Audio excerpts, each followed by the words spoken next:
Petrol diesel मिळणार नसल्याच्या भीतीनं नांदेडमध्ये पेट्रोल भरण्यासाठी वाहनधारकांनी मोठी गर्दी केली। काल रात्री हळूहळू पेट्रोल पंपांवर अचानक गर्दी वाढत गेली। काही वेळामध्ये परिस्थिती अशी झाली की वाहनांच्या प्रचंड रांगांमुळे गोंधळ उडाला। इंधन वाहतूक बंदचा फटका हा सर्वत्र दिसून येतो। येवल्यामध्ये काही पेट्रोल पंपांवर इंधन शिल्लक नसल्यानं अक्षरशः ज्या ठिकाणी पेट्रोल आहे त्या ठिकाणी नागरिक पेट्रोल भरण्यासाठी तोबाग गर्दी करताना दिसले। लातूरमध्ये पेट्रोल भरण्यासाठी नागरिकांनी मोठी गर्दी केली। शहरातल्या MIDC, Ausa road, Ambajogai road आणि नांदेड रोड भागातल्या सर्वच पेट्रोल पंपांवरचं पेट्रोल संपलं। पेट्रोल पंप बंद केल्यानंतरही वाहन चालकांनी बंद पेट्रोल पंपाबाहेर मोठी गर्दी केली। पेट्रोल मिळत नसल्यानं वाहन चालक हैराण झाले। चंद्रपूरमध्ये इंधन वाहन चालकांच्या संपामुळे पेट्रोल पंपावर गोंधळाची स्थिती निर्माण झाली। पेट्रोल वाहतूक ठप्प होणार असल्यानं वाहनधारकांची पंपावर झुंबड उडाली। प्रशासनानं पुरवठा सुरळीत राखणार असल्याची माहिती दिली। मात्र सध्या तरी जिल्हा आणि शहरातल्या सर्वच पंपांवर पेट्रोल पंपावर मोठी गर्दी असते। अकोला जिल्ह्यातल्या पेट्रोल पंपांवर वाहनधारकांनी पेट्रोल डिझेल भरण्यासाठी प्रचंड मोठ्या रांगा लावल्या। केंद्र पेट्रोल डिझेल वाहतूक करणारे टँकर चालकांनी संप पुकारल्यानं इंधन तुटवडा जाणवू शकतो या भीतीनं वाहन चालकांनी पेट्रोल पंपांवर तुफान गर्दी केली। यवतमाळच्या सर्व पेट्रोल पंपांवर वाहनधारकांनी पेट्रोल भरण्यासाठी प्रचंड मोठ्या रांगा लावल्या। इंधन पुरवठा टँकर चालकांच्या संपामुळे इंधन तुटवडा जाणवण्याच्या भीतीनं वाहन चालकांनीही तुफान गर्दी केली। पेट्रोल महागणार असल्याची अफवाही यावेळी पसरवण्यात आली, त्यावेळी गर्दीमध्ये आणखी वाढ झाली। नागरिक पेट्रोलच्या टाक्या फुल करून सोलापूरमध्ये पेट्रोल पंपावर वाहनांच्या लांबच्या लांब रांगा लागल्या। वाहन चालकांनी पेट्रोल भरण्यासाठी मोठी गर्दी केली। अनेक पेट्रोल पंपांवरचं पेट्रोल संपलं, त्यामुळे वाहन चालकांना मोठा त्रास सहन करावा लागला। शरद पवार आजपासून 3 दिवस अहमदनगर दौऱ्यावर जाणार आहेत आणि या दौऱ्यादरम्यान आज ते आरपीआय आठवले गटाचे उपाध्यक्ष बाळासाहेब गायकवाड यांच्या अभिष्ट चिंतन सोहळ्याला उपस्थित राहणार आहेत। 3 आणि 4 जानेवारीला शिर्डीमध्ये शरद पवार गटाचं अधिवेशन होणार आहे। या अधिवेशनामध्ये पवार कार्यकर्ते आणि पदाधिकाऱ्यांना मार्गदर्शन करतील। मराठा आरक्षणाबाबत आज राज्य सरकारची एक महत्त्वाची बैठक होणार आहे आणि या बैठकीमध्ये समितीनं घेतलेल्या निर्णयाचा आणि अंमलबजावणीचा आढावा घेतला जाणार आहे। मुख्यमंत्री एकनाथ शिंदे, अजित पवार, फडणवीस यांच्या उपस्थितीत ही महत्त्वाची बैठक होणार आहे आणि या बैठकीला वेगवेगळ्या विभागांचे सचिवही उपस्थित राहतील। आगामी लोकसभा निवडणुकीत मुंबईसाठी भाजप जय्यत तयारी करते। मुंबईतल्या लोकसभा मतदारसंघांचा आढावा घेतला जाणार आहे। 4 दिवस मुंबईचा लेखाजोखा मांडला जाईल।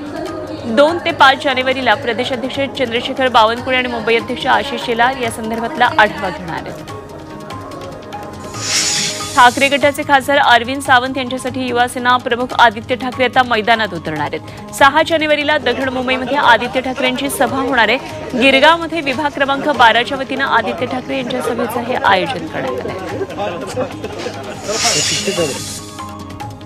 उद्धव ठाकरे आणि काँग्रेस पक्षश्रेष्ठींमध्ये फोनवरून चर्चा झाल्याची माहिती आहे। फोनवरून ही चर्चा झाली आहे। लोकसभेच्या जागा वाटपावरून मतभेद होऊ नयेत यासाठी दोन्ही बाजूकडून प्रयत्न सुरू आहेत आणि पुढच्या काही दिवसांमध्ये जागा वाटपासाठी शरद पवार, उद्धव ठाकरे, आदित्य ठाकरे दिल्ली दौरा करण्याची शक्यता आहे।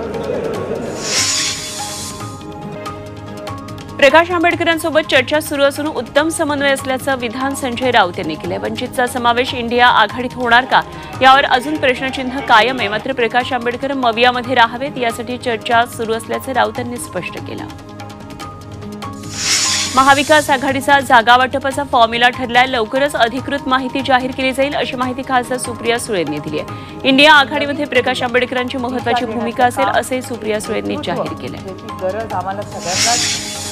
मंत्रिपदाची अपूर्ण इच्छा पूर्ण करा अशी प्रार्थना शिंदे गटाचे आमदार भरत गोगावलेंनी कोल्हापूरच्या अंबाबाईकडे केली आहे। भरत गोगावलेंनी नवीन वर्षाची सुरुवात अंबाबाईच्या दर्शनानं केली।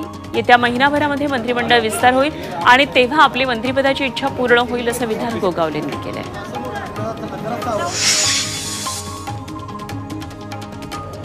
केंद्रीय मंत्री रामदास आठवले यांनी लोकसभेसाठी देशात 8 ते 10 तर राज्यामध्ये 2 जागांची मागणी केली आहे। आरपीआय आठवले गटाच्या चिन्हावर निवडणूक लढवणार असल्याचं देखील त्यांनी सांगितलंय।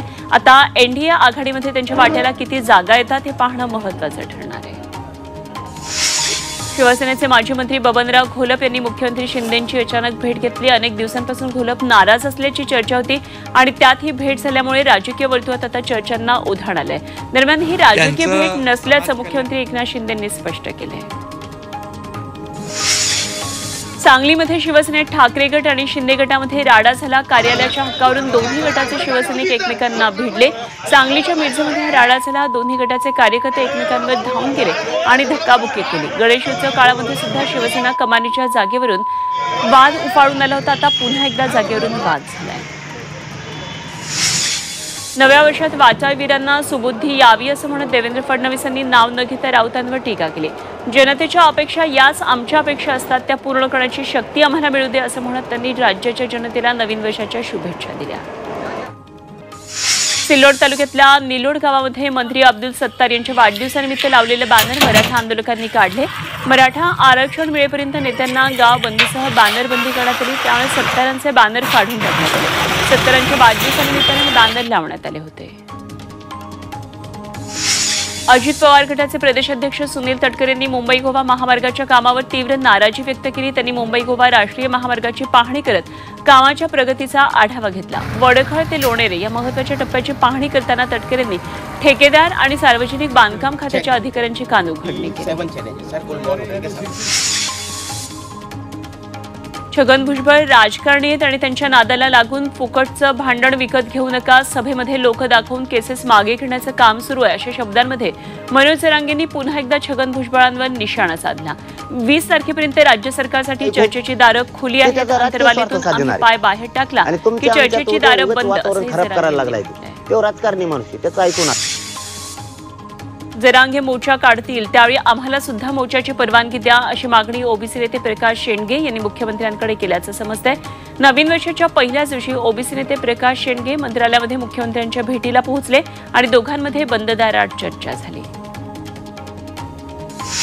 13 जानेवारीला दिल्लीमध्ये मराठा महासंघ, जाट महासभा आणि गुजर मराठा यांची ऐतिहासिक बैठक होणार आहे। आरक्षणापासून वंचित असलेल्या घटकांना सोबत घेत त्यांच्या आरक्षणाचा प्रश्न सोडवण्यासाठी बैठक असल्याची माहिती मराठा महासंघाचे संभाजी दाहतोंडे यांनी दिली। लोकसभा आणि विधानसभा निवडणुकीसाठी मराठा आरक्षणाची घोषणा करू नका, तर टिकणारं मराठा आरक्षण द्या अशी मागणी शरद पवार गटाचे प्रदेशाध्यक्ष जयंत पाटील यांनी केली आहे। उत्तम आणि 22 जानेवारीला सार्वजनिक सुट्टी जाहीर करा अशी मागणी भाजप आमदार अतुल भातखळकरांनी मुख्यमंत्र्यांकडे केली। 22 जानेवारीला राम मंदिर प्रतिष्ठापना कार्यक्रम आहे आणि राम मंदिराच्या सोहळ्या दिवशी दिवाळी साजरी होणार आहे, तेव्हा या सोहळ्याला नागरिकांना उपस्थित राहता यावं यासाठी सार्वजनिक सुट्टी आवश्यक असल्याचं त्यांनी म्हटलंय। वाशिमच्या पारडीताड इथल्या राजू डांगे हे 22 जानेवारीला अयोध्ये श्रीराम प्राणप्रतिष्ठा सोहळ्यात सहभागी होणार आहेत आणि त्यासाठी त्यांनी शेलू बाजार इथून सायकलनं प्रवास सुरू केला। 1041 किलोमीटरचा प्रवास करून ते या सोहळ्यामध्ये सहभागी होणार आहेत। हा प्रवास 11 दिवसात ते पूर्ण करणार असल्याचा त्यांचा निर्धार आहे। यवतमाळमधल्या उमरखेड इथं अयोध्येतील पूजित अक्षत कलशाची शोभायात्रा काढण्यात आली। प्रभू श्रीरामांच्या प्रतिमेचं पूजन करून अक्षता कलश शहराच्या प्रमुख मार्गावरून फिरवण्यात आला। यावेळी नागरिकांना अयोध्येत श्रीरामलल्लाच्या प्रतिष्ठापना सोहळ्याचं निमंत्रण देण्यात आलं। सांगलीच्या इस्लामपूरमध्ये कलश पूजन आणि अक्षता वाटप सोहळा पार पडला। या कलश पूजन सोहळ्याला भाजपच्या नेत्यांसोबत शरद पवार गटाचे प्रदेशाध्यक्ष जयंत पाटील यांनी उपस्थिती लावली। शहरातल्या वाकोबा मंदिर इथं हा कार्यक्रम आयोजित करण्यात आला होता। शेतीमालाला योग्य बाजारभाव मिळत नसल्यानं शेतकरी संघटनेनं एकत्रित शेतकरी संघर्ष समिती स्थापन केली आहे। या समितीनं 8 जानेवारीपासून सर्व शेतीमाल बांधावरच ठेवत संपावर जाण्याचा निर्णय घेतलाय। त्यामुळे कांदा उत्पादक शेतकऱ्यांच्या अडचणींमध्ये आता वाढ होणार आहे। केंद्र सरकारनं कांद्यावरची निर्यात बंदी उठवावी, कोणत्याही शेतीमालाच्या बाजारभावामध्ये हस्तक्षेप करू नये अशी मागणी शेतकरी करतात। केंद्र सरकारच्या शेतकरी विरोधी धोरणांविरोधात चांदवडच्या कांदा उत्पादक शेतकऱ्यांनी सरकारची प्रतिकात्मक अंत्ययात्रा काढली। एकीकडे नवीन वर्षाचं स्वागत होताना दुसरीकडे शेतकऱ्यांनी सरकारी धोरणांचा विरोध केलाय। कांद्याच्या माळा गळ्यात घालत शासकीय विश्रामगृहामध्ये प्रांत कार्यालयापर्यंत यात्रा काढली। धुळ्यामध्ये कांद्याला भाव नसल्यानं धुळ्याचा कांदा गुजरातमधल्या अहमदाबादला विक्रीसाठी पाठवला जातो। यंदा धुळे जिल्ह्यामध्ये कमी पावसामुळे कांद्याचं उत्पन्न कमी आलंय आणि त्यात कांद्याला भावच नाहीये। त्यामुळे शेतकऱ्यांनी आपला कांदा आता थेट गुजरातमध्ये अहमदाबादला विक्रीसाठी पाठवलाय। नाशिकमधल्या पिंपळगाव बसवंतच्या नाफेड कार्यालयावर प्रहार शेतकरी संघटनेनं कांदा उत्पादकांसह धडक मोर्चा काढला। कांदा भरलेले ट्रॅक्टर घेऊन हा मोर्चा काढला। कांदा निर्यातीवरची बंदी उठवावी, नाफेडनं बाजार समितीमध्ये खरेदी करावी, कांद्याला सरासरी 4,000 रुपये भाव द्यावा अशा मागण्यांसाठी कांदा उत्पादक शेतकरी आक्रमक झाले. अहमदनगरच्या कर्जत तालुक्यातल्या रुईगव्हाण इथं शेतकऱ्यांनी कुकडी कालव्याच्या पुलावर आंदोलन केलं. कालव्याचं सपाटीकरण करावं या मागणीसाठी हे आंदोलन करण्यात आलं. नाशिकच्या कळवणमध्ये आदिवासी बांधवांनी आमरण उपोषण सुरू केले. शबरी योजनेअंतर्गत 1 लाख घरकुलांचं उद्दिष्ट पूर्ण करण्यात सरकार दिरंगाई करत असल्याचा आरोप आंदोलकांनी केला. DYFI संघटनेच्या नेतृत्वाखाली उपोषण सुरू आहे. लाभार्थ्यांना घरकुल योजनेचा लाभ द्यावा, अन्यथा तीव्र आंदोलन करू असा इशारा आंदोलकांनी दिला. सामाजिक कार्यकर्ते दत्तात्रय खडतरेंनी पंढरपूरमध्ये बेमुदत आंदोलन सुरू केलं. श्री विठ्ठल रुक्मिणी मंदिर समितीवर प्रशासक नियुक्त करण्याच्या मागणीसाठी आंदोलन करण्यात येत आहे. एका बचत गटाला दिलेला प्रसाद बनवण्याचा ठेका निविदा बेकायदेशीर आहे आणि संबंधित व्यक्तीवर कारवाई करावी. मंदिर समितीची मुदत संपली आहे, तिथं प्रशासक नेमावा अशा मागण्या आहेत. शिक्षकांच्या रिक्त जागा भरण्याच्या मागणीसाठी नववर्षाच्या पहिल्या दिवशी जिल्हाधिकारी कार्यालयामध्ये शाळा भरो आंदोलन करण्यात आलं.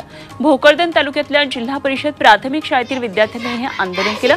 दरम्यान जिल्हाधिकाऱ्यांनी याबाबत जिल्हा परिषद मुख्य कार्यकारी अधिकाऱ्यांबरोबर चर्चा केली.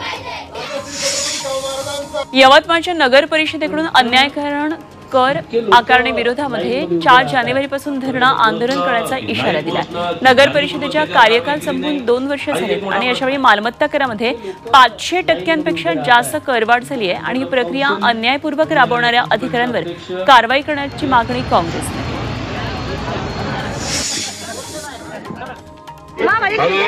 परभणी प्रहा जनशक्ती पक्ष पूर्णा शाखेच्या वतीनं पूर्णा तालुक्यातल्या दिव्यांगांच्या विविध मागण्यांसाठी दिव्यांगांचा भव्य मोर्चा काढण्यात आला.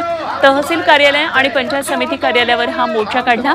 यावेळी जिल्ह्यातील दिव्यांग, निराधार, परित्यक्त्या महिला मोठ्या संख्येनं उपस्थित होत्या.